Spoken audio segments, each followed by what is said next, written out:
WDWNT, the worldwide leader in Disney Parks news. This is ParksCenter.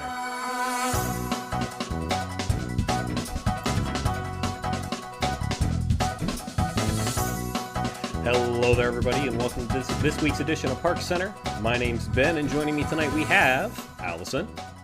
Good evening, everyone. Jill. Hello. Rob. What is up, guys? And Pete. Oh, there it is. I did it two syllables in. I realized that I look up and I'm like, oh, I'm in the middle of my va, and there's the mute button. Jeez. Oh. Seabotco, everyone. Happy Wednesday. Yes, happy Wednesday, everybody. Those of you watching the video version of the show might notice that we've changed our color scheme around a little bit. We are all black this week in support of Black Lives Matter. We're not going to dwell too terribly long on that. This is a show about having fun and fun in the parks, and we are going to kick things off with something that was a ton of fun this week. Universal opened back up. Coming to us from our new sister site, Universal Parks News Today. We've got some first looks at the arrival experience. We've got some areas for removing face masks to talk about. And we have on here today, our own very Pete Carney was down there today. Pete, is it the man on the street? Why don't you tell us how it was today? That's great. I never knew about that graphic. That's fun. Oh man. All right. So I didn't say too much before we went on the air, but I went into today the most optimistic, happy, excited. This is totally, we are ready. It is time. Let's get these parks opened up.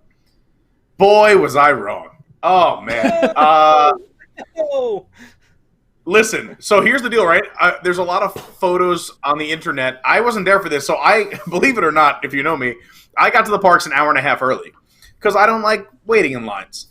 So I didn't see, so like literally there was no one in front of me to get my temperature scanned. There was no one in front of me for security. I got right in and right up to the gate I decided to opt for Islands of Adventure first as opposed to the standard Universal proper park on the right. I did believe there was going to be problems, and I've said this on I don't know how many shows or whatever, but I said they only have like 3 or 4 people doing thermal scans at Universal. I said it works for City Walk. City Works is over at Disney Springs. Yeah. It works for City Walk, but it will never work when thousands of people show up, which I feel like is what happened today. There's not enough scanners, and you saw the backup in crowds, and there's not enough team members in the garage area, and apparently the garage area is backed up. I wasn't there for that, so I think that was the first problem. Like, you see the markers there, and you could tell these photos were taken early. I'm assuming our team got there early as well. I wasn't with our team today. I had gotten a separate pass, so they did the opposite of what I did. But anyway, so I went in excited. I got there early. I was like right in the park at 9 o'clock. I saw that they were doing the virtual lines. I got right on the app. I got a Hagrid's virtual line pass, and I had never gone on Hagrid's. So I was super excited. Granted, we got the very last one. We got 4:30 to 5 p.m. Oh. Yeah, and the parks were closing at 6, and I believe they cut them off at 5 o'clock for Hagrid's, too. So I was really excited because I had never gone on it. Things were looking up. And then I went, and then there was no line for Forbidden Journey on the Harry Potter ride. Walked right onto that ride. Had an entire row to myself. Like, that's how empty it was. Got off that ride. Just was moseying around, taking pictures and videos. There was literally no wait for Jurassic Park. There was no wait for Kong. I did Kong Skull Island. Again, basically walked onto it. I think I waited maybe 5 minutes. The day was going great. Again, I walked in right at 9 a.m. When they opened. So all of this was done by like 10:15. I was done. I didn't want to go on Hulk because you have to like do the whole locker thing and empty your pockets. Not my style. Doom's Freefall I don't want to do. I'm also not like a Spider-Man guy. I don't like screen rides, so like whatever. So I was really hungry. I'd woken up yesterday. I don't know if I was excited for the parks to open or just the fact that I finally got to bed before midnight for the first time in 2 weeks. But I woke up at 3 a.m. and I couldn't go back to sleep. So I was awake since 3 in the morning. I didn't have any breakfast. And now it was like 10:15 and I was starving. And this is where the day started to go downhill. I started asking team members, hey, you know where I could find some food? And they were like, oh, well, no, nothing really opens until 11. I said, okay, that's understandable for lunch. I'll wait the 45 minutes. 11 o'clock, I go on the app. Nothing is still showing up as open. So I asked some team members, hey, do you know what's open? They were like, oh, well, there's a popcorn cart. There's Starbucks. And I think Cinnabon's opening up. And I was like, well, I'm looking more for like real food. I want like a real lunch. You know, I'm trying to eat a little healthier. I put on my COVID-19, so I'm trying to shake that by not eating junk food. So I said, you know if any of the sit-down restaurants are open? And somewhere I can get like, you know, like I said, a real piece of food. I wanted like chicken breast or something. And they said, no, you're probably going to have to look around. I was like, what? Like, so again, I asked other team members. No team members that I asked. And I asked around, I'm going to say at least 4 to 6 different people had any idea where any food was in Islands of Adventure. So I said, okay, let me call the reservation hotline. I called the reservation hotline, talked to the guy on the phone. He said, there's no food either. He recommended I find a pretzel or a popcorn cart. This is the person on Universal's reservation hotline. I then asked, I heard the Mythos restaurant is good. Can I go there? And he said, that's closed today. Very upset. I said, fine. He goes, your best bet. I said, I see that this other restaurant, I forget, right when you walk in, it's right on the right. Tucson? It's the other side. What? It's like Tucson, Confisco, outside right? of the game? Yeah, something like that. Yeah, Contissa, because of the C. But yeah, I saw that they were Confisco on the opening at right. noon. But again, this is now like 10:30, 10:45. I'm like, I don't think I can wait another hour and 20 minutes for food. So I'm upset. The guy on the phone says there's nothing. I asked another few team members. They say there's nothing. As I'm walking to do my lap, now it's like, I don't know, 11 o'clock. I'm thinking nothing's open. I walk past Mythos. It is open. The person on the phone who said it was closed all day, the restaurant is wide open. Not only that, now there's a line around the restaurant, and reservations won't be for another few hours. So the guy on the phone where I could have made the reservation at 10 a.m. told me it wasn't open, and when I got there, it was too late to get in for the next few hours. Jeez. So now I go back, and I just have nothing. I'm like, you know what, City, I'll leave the park. I've been here for an hour, but I'm going to leave. I go to City Walk. Nothing on City Walk opens until 4 p.m. Not a single restaurant on City Walk, with both parks open for all their annual pass holders, open until 4 p.m. And I did the full lap, just in case someone was like sneaking open or had a quick service window. Nothing. Nil. Nada. So I go back into Islands of Adventure, and now it's about 11:20. So I go, I may as well wait the 40 minutes. I sit on the curb outside of whatever we'll call it, Calypso or Contessa. I don't know. Confisco. Someone in the chat knows. They'll know. What is it? Confisco. Confisco. Oh, that's right. It's and I did learn after my meal, it's short for confiscate, because when you go into the port of entry, they confiscate your goods, and then if you look around the restaurant, here's a fun fact: they have little pieces of every land in Islands of Adventure in that restaurant because they confiscate your goods. So there's a little Harry Potter book, there's a little Jurassic Park bones, and all this other stuff. Go look. It's the one cool thing I learned today.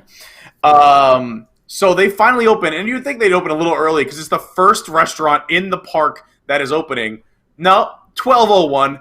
Then they walk the entire line of people, and now there's a line of like 40 people through the restaurant, realize they're not allowed to do indoor seating. They walk us out a back door, back to the front of the restaurant, and then have us get in line and queue up to sit in the maybe 7 tables that are outside only because there's only outdoor seating. We order our food. It starts raining. This is like This keeps my day going. started so high. Whatever. The food was delicious, and my server could not have been nicer. I believe her name was Tiffany. She's from Queens, but then she moved when she was 3 months. She's really a Floridian. She was the sweetest person ever. Thank you, Tiffany. And she's a trainer. I believe it said that on her name tag too, if I remember correctly. Anyway, you were amazing. You made my day. That or the 2 margaritas I had. Sorry, I'm going forever. All right, let me fast forward. The other things that really upset me, I was like, okay, this is messed up, but it's fine. We then go to Universal. There's no social distancing. Literally, there's shows like there's the Blues Brothers. There's no markers on the ground. We walk past the Mummy. There was just a herd of people in front of Mummy because there wasn't 6-foot markers. But then you go to a ride that was like dead, like I don't know, like Shrek, and there was like markers like for 4 miles to get into Shrek, but none in front of the Mummy. Made 0 sense. Like I said, we got the Hagrid's virtual queue, and then we were pretty much done. Like after lunch, we were like, we did everything we want to do. We really don't want to go on anything else. You also, the virtual lines, So imagine Rise of the Resistance for all their best rides. The top 3 rides in each park were gone. So by the time we got to Universal, when we went to that park after 12 o'clock, all the Harry Potter rides were gone. You couldn't get on the Mummy either. So really, it was like you can go on, like I said, Shrek, Fast and the Furious, which I think no one was. I think they closed it because nobody was going on it, which makes sense. Men in Black you could have gone on, but like just all like the really like lower tier, no good rides were available. It's like everything, like I said, it was like Rise of the Resistance, so it was useless. We would have left right there. However, we had this 4:30 Hagrid's, and we were really excited about it. We had both never gone on it before, and then so we hang out. We're literally doing nothing. We go get some Starbucks. We walk around. We take pictures of Harry Potter. Grab a butterbeer. Hang out. Don't do now this, it's like 4:25. I get a text message from Universal. Again, from noon on, we did virtually nothing. 4:25. I get a text. Hagrid's is no longer running today. We're sorry for any inconveniences. Oh. Not happy about it. So I'm like, what are they going to do to make up for this? They give us an express pass. You think that would be nice, right? No, because all the annual pass holders, if you are there today, you get free express passes after 4 p.m. This was at 4:25. This is like someone saying, we're so sorry for that inconvenience, but now oxygen is free for the rest of the day. Please enjoy all the free oxygen here at the park. Oh, a little my gosh. So then we go to, so they give us an express pass, which I have anyway, but we're like, we may as well as go do the Mummy. We're sitting right here waiting anyway for this thing. We go to the Mummy. They're now charging us for lockers. I didn't even want to be there in the first place. What? Yeah, because they have lockers that are the size of a postal stamp, and then if you have a backpack, they're $2 each. However, I will give Haley credit. I don't know if I'm getting her in trouble. My immediate reaction was, oh, this too, started mumbling under my voice, like listing off everything that could have gone wrong. And she goes, you know what? I'm going to pick up your lockers for today. So she gave us the lockers for free. Very nice. Thank you, Haley. It was just a day. Like, it was supposed to be really fun. And, like, everything that could go wrong went wrong. They can't control the weather. But even the weather was just gray and rainy. The rain came sweeping in and out. It just was a rough day. Universal did not have it down. People were complaining about the social distancing. Like I said, I really don't care, to be honest.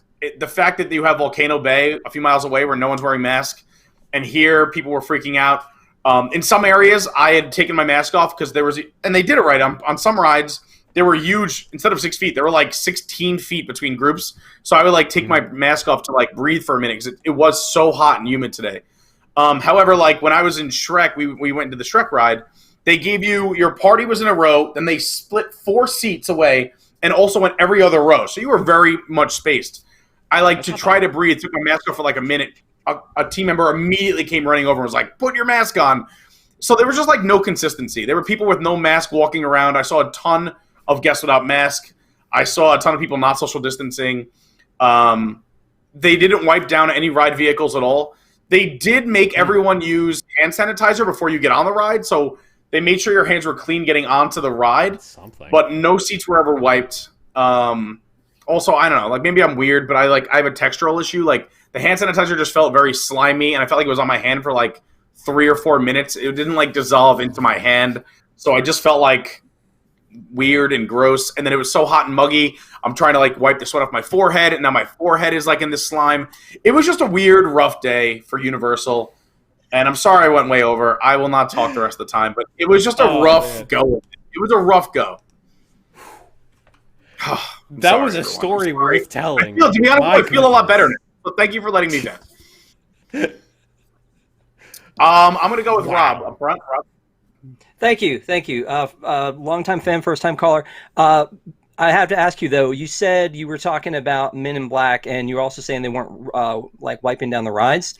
So did you ride Men in Black? Because that's the one that's most hands-on of all the ones I'm thinking of, where you actually pick up the gun and touch it, and like you get your fingers all up in there. So I'm just curious, like, how that went. I didn't go on Men in Black. I had done it before. Again, like, here's the thing, like, I don't know, and I tweeted this, and I couldn't have been more true. Going to Universal today just made me miss Disney that much more. Because there's no magic. There was no consistency. I had a really hard time with team members, even manager team members. Besides, like I said, my server for lunch, Haley over at the Mummy. I probably interacted with at least 14 to 20 team members. I love talking with cast members at Disney and team members at Universal. It was a rough go today. I did not go Men in Black. I did it. Here's my deal with Men in Black. I did it once before, so I feel like I don't have to do it again. To me, it's not a lot of rewritability. So, okay. And also, another knowing question. they didn't wipe down the other vehicles, I wasn't going to go on a ride that made you pick up things. Oh, which reminds me, their lockers at Forbidden Journey are your fingerprint. You literally, and I didn't see anyone wiping these down, put your finger on a scanner, and no one wipes them down in between. You're literally like, what? And it's your, like, I'm assuming you could have done any fingerprint, but of course, because I'm a big dumb idiot, use my pointer finger, and I'm sure I touched something at some point, but it just was a rough go, man. And we said, everyone I talked to today said, what's going to happen Friday? Like, these are pass holders, and the crowds were not big today. They were big in certain areas, but like it felt like an emptier day in the parks. And I think a lot of people said because of virtual queues. Once they were filled up, a lot of people went home. Some people saw this. Some people left before they even got into the park. There were a lot of people on Twitter that said, "I saw the line in the garage and I left." I don't know. I don't know what's going to happen Friday. I'm concerned. And then on top of that, just the dining thing. I feel like, and I made the joke today in the park. I feel like if anything, Disney would have 45 restaurants open in one ride. And Islands of Adventure literally had no restaurants. Like, how do you not have food? And then there was another woman who was so sweet behind me. She had 2 kids with allergies. They had food allergies. Her kids had food allergies. And no team member could help her. They were like, well, go on the app. It'll tell you all the food allergies. But the app wasn't helpful at all. The app nothing's open. still thinks the parks are closed because today was a pass holder day. So if you go onto the app, it said the park was closed. It just was a rough go. I'm trying to be as kind as I can to Universal because I plan on going back. Because my annual pass goes until December, and then I will not renew. But I have to go back. So please be nice to me, Universal, if you're watching, because I'm going to give it another go. But it was rough today. Rough. Jeez. Well, that is. Well, thanks that for is watching ParksCenter. I really appreciate it. No, I'm just kidding. Good night, everybody. That's going to do it for Universal Center this week, folks. Thank you all for watching. Now back to your regularly scheduled ParksCenter. Yeah. Rough go today. Jeez. Let's go back. Disney is super smart. Everyone in the park said Disney is so smart for waiting a month to see everything that Universal does wrong. And I could not agree more. After today, I was like, you smart, Disney. You smart. Yeah. And they're going to be doing a reservation system for getting into the parks, which is something that Universal has not been doing and will not be doing, at least for the foreseeable future. This is, I think, honestly, just a brilliant idea. I don't know why Universal isn't doing this. It is just staring me in the face as the correct answer to the problem, and yet they're not doing it, and I don't get it. Yeah, it's not even like I could even understand if they were like, well, we'll drive people into City Walk once the park fills up to the capacity we're limiting it at, and then people will be in City Walk, but nothing in City Walk opens that early in the morning. Right. I just, I foresee quite a few days of, especially on weekends, the people being like crammed at the gates of Universal waiting to get in every morning, and they're not really being conscientious in not doing anything to prevent that. I was really surprised this didn't happen. I think, especially since Shanghai has been doing it for quite some time now, like the model has been out there. It's not like this is any secret. I think we all expected it from both Universal and Disney. And I was really surprised when Universal didn't do it. I think the problem here becomes, and I guess we get into this in the next topic, is it's requiring them to cancel everything else you had.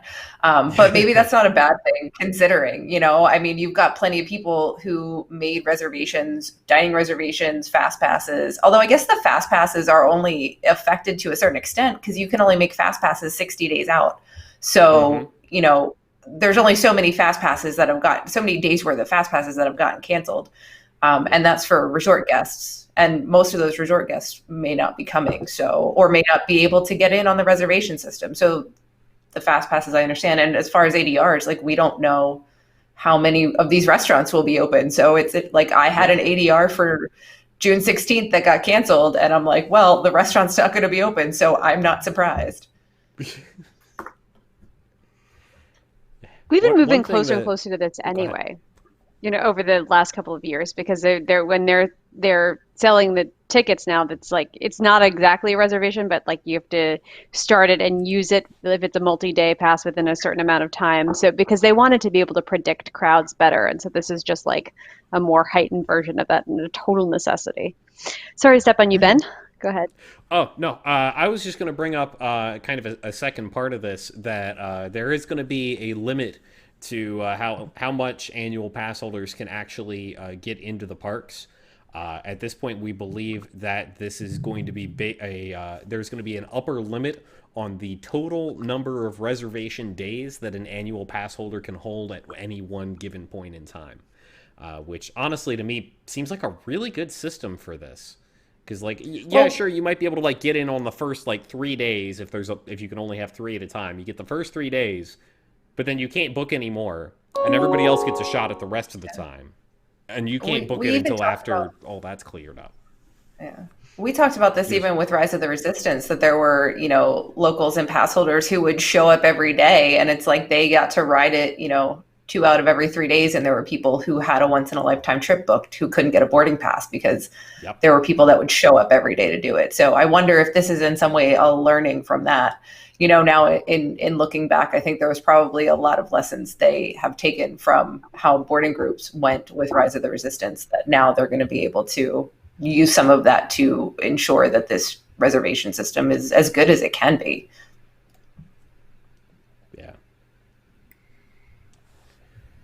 All right, well, moving on. You kind of alluded to this already, Jill. The old reservations are all dead. So your hotel is fine. But all of your dining reservations, your experiences like Savi's, your Disney dining plans, all your FastPass Plus have been destroyed at this point. This is so that they can set up the new system. One thing that is kind of a highlight here that I honestly really like out of this is that they're going to be shifting for dining from a 180-day booking window to a 60-day booking window. So it is going to not be that hell where you have to guess half a year in advance where you want to go for lunch. Although I'm already thinking about in 6 months what I want to eat now. Because you had such a bad food experience today, Pete. Oh yeah, that was something. I still feel bad. Listen, I talked way too much. You guys can talk about this. My only gripe with this is that I feel bad for people who had special occasions that really did take the time 6 months out at midnight or 7 a.m. whenever they got online and booked that wedding anniversary or that person's birthday and had those special occasions. Those are the people my heart go out to, and I hope they get those reservations back. And I hope Disney has some like empty slots for those occasions because it's the right thing to do. And I honestly, if I had this dinner plan, like if I made a reservation tomorrow for next week for me and Lauren just to go out to dinner, but it was someone's wedding anniversary who booked it 6 months ago, I would gladly give them my table for those people because that's really not fair. They did the right thing. They deserve the table. So I hope that's my only gripe with this. But whatever. That's fair. What do I know? So I have a question about that, though. The one of the things they've said is that they're going to give first right to people who had plans that they were canceling. But what I don't understand, though, is how far back that goes, because there are a lot of people who had plans for April and for May and for June that were all canceled. Do all of those count, or is it just people who had them from July 11th on? Because, I mean, there are a lot of people who probably are rebooking their plans, but they had a huge, everything planned out already, their meals, kind of like Jill was talking about earlier, the restaurant's going to be closed. Will she get first right because she had plans existing already, or is it only for people from July on? That's a really good question that I don't think we have an answer for that yet. No, I don't think we do either. But yeah, like if you had a dining reservation for July 20th, will they just try to reinstate that dining reservation that you had versus, somebody who had a reservation? And I guess that's what so much of this is kind of hard to. If I were Disney, I would have a hard time figuring out what's fair, simply because so many of those people that had canceled reservations from the middle of March up until now and going forward to July might not be coming back to the park. And you don't know that. Like, you don't know if they're coming or not now. So you don't know if it's worth it to even try to give them something for it because you don't know if they're going to be there to use it. Yeah, that's what I But was then going to again, say. that Is lets that them offer Disney it to may a lot not more even people. know. Yeah. Yeah. Disney might not even know who they're going to prioritize. They're just going to say this like blanket policy and figure it out later based on like how many people are trying to rebook in the near future. Mm-hmm. Or how many complaints they get. Like if there's a lot of like uproar about it, they might try to do something about it and issue, some sort of priority based on when you had reservation. Like if you had reservations in March, they send you an email and you are in the pool of people that get to book or whatever. But yeah, it's and they just cycle through like that until they run out of reservations. I think the other problem they're going to face is they don't know what's necessarily going to be open. It's not like they're going to open every single restaurant all of a sudden on July 11th. I think that's a pretty good bet that that's not what's going to happen. So they may not even know what they can offer reservations for at this point. I mean, Springs has been open and you still can't book through MDX for any reservations for anything at Springs right now. So, well, that's par for the course with MDX. Very true. I was going to say story checks out. Story checks out for sure. Yeah. But can we just talk about, like, again, I'm so sorry, but 30 seconds, not even 10 seconds. It's just hilarious that this Friday, all bars and clubs can open up here in Orlando. But on July 11th, people are going to be freaking out that they're within 6 feet of somebody else who's wearing a face mask in the open air next to them. But yet you could dance and grind up on somebody starting this Friday here in Orlando. It just seems, I don't know. I've been criticizing that too. Yeah. I think regardless of where you fall on the spectrum of which one of those two extremes is more... Oh, where are you from? Oh yeah, I like this song too. What? All right. This may be a potential silver lining is maybe this new reservation system that they're building is going to somehow be better than MDX. I hope it does. We can all. Oh, and they get to test with lighter loads too, because they're going to be fewer people in the parks. They get to have light. They get to figure out whether or not it's going to work. Oh, I really hope they take advantage of this. But I also know that they are taking advantage of Shanghai a bit to test out their new virtual queuing system, which is a really cool idea that I guarantee you everybody's just going to call it SlowPass because it's not FastPass.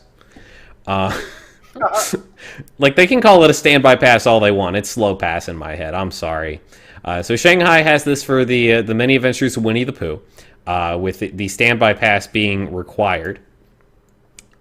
So this is just for that attraction at this point. I believe that it's the only one that's doing this. But you essentially log into the app, say you'd like to get in line. It gives you a return time, and congrats, you did it. Since there's only one attraction at this point, we don't really have much of a concept of like if you're going to be allowed to queue for multiple attractions at the same time or not.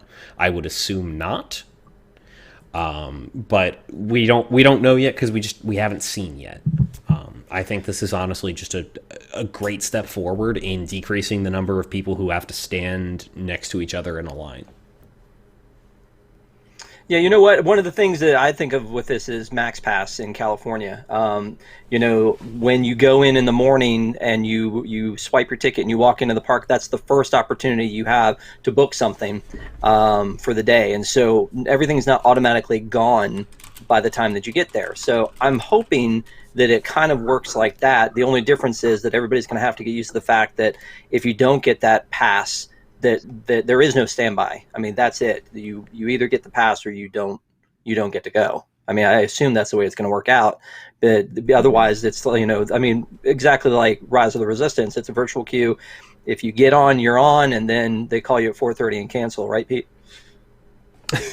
Yeah, I'm curious if it's going to be more like Universal or more like Disney. With like Rise of the Resistance, you get a boarding group, and you don't know when that boarding group will be cold. So you're kind of like, you can leave the park, but you're gambling on how fast they're going to go through that list during the day. Universal today did a virtual queuing system, but they gave you a range. Come back between 4:30 and 5 p.m., 2 and 2:30. So you know what time you're supposed to be back. So I'm curious to see if they go with like I don't know if they'll call them boarding groups, but go with hey, you're in group 78, but you don't know when that is? Or will they say, hey, come back almost like a FastPass between 2 and 3? So we'll see what happens.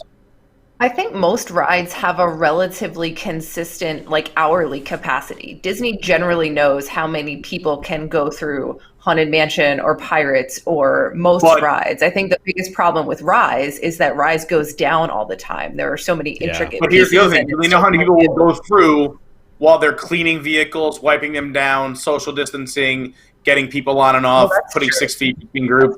This is a brand, and again, like, we have to give Disney a little bit of slack here, in my opinion. And I was giving Universal slack too, is that this is new for everybody. It's not like they could have tested this. In case there's a coronavirus, we're gonna have 6 food. This is brand new for them. So yes, Disney do they know it with wiping down vehicles? Do they know it with social distancing? Do they know it with whatever it may be? Figure it out. I think they're going to try to figure that out, and I think they're going to err on the side of caution because that's what Disney does. And they do it with Rise, too. There are times with, like, they have the alternate boarding group at the end. There are plenty of times with Rise where all the main boarding groups get called, and you get lots of people with alternate boarding groups. And I think I get my own vehicle on Rise at the end of the day all the time. I love when there's overtime. I think Disney is really smart about how they do that, and they do it in a way that errs on the side of not making guests angry at the end of the day because they didn't get to ride the ride. Yep. Unless you're Tom.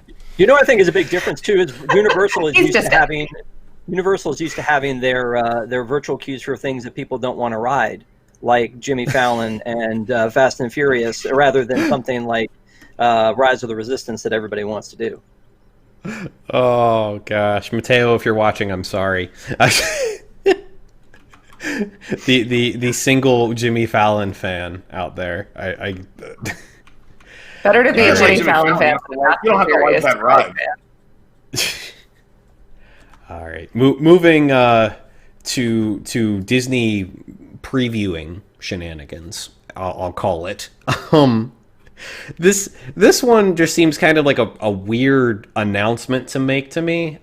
Disney has confirmed that there's going to be previews for annual pass holders, DVC members, and Club 33 members, of all things, ahead of the July 11 reopening date. Yeah, they do, don't they? We do not know when specifically these are going to occur yet. However, we do know that DVC Resorts and the Fort Wilderness Resort and Campground are going to reopen on June 22nd. So that should give you a little bit of a hint, at least. If you can put 2 and 2 together, you're pretty sure that there's going to be previews right around June 22nd. Do we think that there's going to be like AP previews and Club 33 previews before June 22nd? Is it going to be Club 33 after, and DVC's kind of sandwiched? Like, what do we think there's going to be any ordering to this, or is it going to be all 3 groups hitting the parks at the same time? Oh, they have. I think this. Go ahead, Jill. I think DVC is pretty much the shoe-in because they're the ones who have the open resorts. It's not like you can book a DVC resort right now if you are not a DVC member. So to me, that makes the most sense. Jason! I don't... Jason has reservations for June 22nd and June 23rd. There you go. So we'll see what happens with that. I might wind up staying longer so that I can check that out if it winds up happening. But it's interesting because it's such a big gap of time. But maybe, again, this is Disney being cautious and saying, we're going to run previews with our fans, like our loyal guests. It's funny because that announcement says some of our most loyal guests. And I'm like, pass holders are your most loyal guest. It's quite a long time frame of between June 22nd and July 11th. And so maybe they just want enough time. Like, Pete, to your point about how things were kind of a hot mess today at Universal in some respects, and the park's opening to the general public in 2 days. Maybe Disney is trying to build in a lot of time, and there may even be gaps. They might have 2 days worth of previews and then be closed again so that they can take their notes, get their feedback, change some things, open again, iterate the process until they can figure out what's going to work best when they open their gates to everyone. I think that would be amazing and show a lot of sort of caution and intelligence on their part in terms of really trying to provide that really good guest experience. The one thing that freaked me out about all this is like they're talking about, and this is too with like APs aren't guaranteed reservations when they get to the park, is they say some AP benefits may not be available. And I'm like, well, what does that mean? Because like that's so much of what being an AP experience is not just the fact that like it's your park ticket, but it's also all the other little perks and things that you get. So what I'm curious what they're planning on taking away. Yeah, I honestly think that they're not going to be taking too much away. I just think it's going to be things like certain little perks. Like we have in the article a picture of the annual pass holder entrance. Like there might just not be an AP line. There might just be there's kind the of line. Not anyway, so it doesn't really matter. That is one of my biggest pet peeves. Is they basically like do not like there is no respect for the AP line ever in any park. But yeah, there's no respect. So if that's what you're losing, No you're respect. not losing that much. All right. One last quick story for the night. We've got actually kind of two stories jammed together here. First off, Epcot's World Showcase is going to be staffed with normal cast members when it reopens instead of the cultural representatives that we are used to. For those who aren't familiar, Epcot's World Showcase countries are usually hosted by folks from the countries themselves. But due to travel concerns, among other things, that's just simply not logistically possible for when Epcot reopens. The other highlight, though, is actually going to be a correction to a story we ran previously, which is a great correction. Spaceship Earth will, in fact, reopen with Epcot on July 15th, and the refurbishment has been postponed indefinitely at this point. So it's not just you get another chance to ride it, but we don't even know when it's going to close. So we got plenty of opportunities to hear about the Phoenicians, folks. No worries if you didn't get to make it before it closed. Thank God, because then Tom would have been right, and I would have been miserable for, I don't know, the rest of my life. Go watch last week's show if you haven't heard that story, folks. Yeah, we could tell it another time. We're way over. But I will say just the first point about the cultural representatives. I don't think this is a surprise. I think we kind of knew this. They sent everyone home. You can't just be like, hey, everyone hop on the next flight and come back. Especially when when Disney's like, hey, we're going to give you $12 an hour, so get on a plane. Come on back. But I think this also has to do with the last thing we just talked about, the previews. Is the beauty of previews is you can bring in staff as they're available. If there's only enough staff to like, hey, let's go do the Magic Kingdom or let's go do this, they can pick and choose what parks open on what days between June 22nd and July 11th. So it's not like they can open up all four parks. They can say, all right, we're training staff at Epcot. Let's go train them for June 22nd through June 25th and bring in the Club 33 and DVC because and tell them like DVC understands. So I think these two will work together hand in hand. As far as the last story in this one.